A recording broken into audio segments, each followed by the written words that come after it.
On coronavirus, NBC News has just confirmed 2 new cases in Washington state, adding to new cases also reported today in Illinois and Rhode Island. By our count, that makes 74 confirmed cases of COVID-19 in the U.S. The new cases confirmed in Washington state come a day after that state announced that a man died from COVID-19, the disease caused by this strain of the virus, the first known death in the U.S. The strain may have been spreading there for weeks.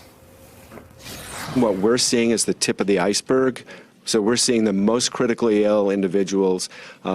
Usually that means there's a significant percentage of individuals of less severe illness floating around out there. The White House is telling Americans the disease is under control and urging us to stay calm. Here's what Vice President Mike Pence said this morning on Meet the Press.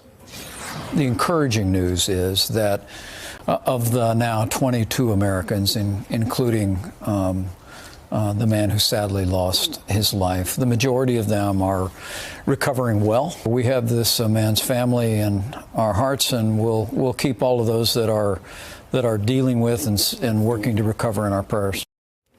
We'll get into the discrepancy between the number of cases the White House is reporting and the number that NBC News is reporting in just a second. But first, let's get to NBC's Scott Cohn in Kirkland, Washington, east of Seattle. That's near where the death occurred.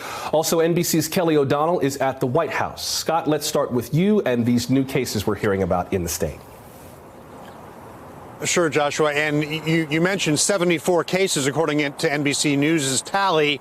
More than 10% of those cases here in Washington state, and specifically here in the Puget Sound area around Seattle. One is a male in his 60s. He's hospitalized in Renton in critical condition. He had underlying respiratory health conditions. And another male in his 60s in critical but stable condition at the Virginia Mason Medical Center. And the first U.S. death from the COVID-19 was here at the Evergreen Health facility here in Kirkland, Washington. In all, with these new cases, according to the county and state numbers that are coming out, we have a total of 8 cases in Washington state and another 4 that are under investigation. And in addition to that, about a mile away from here is the nursing facility where 2 of the cases were. One is a resident of the facility, one is a worker there, and another 50 people who have been exhibiting symptoms may have come into contact with them, and they too are under investigation. So we knew these numbers would increase, and that does seem to be the case. And Washington state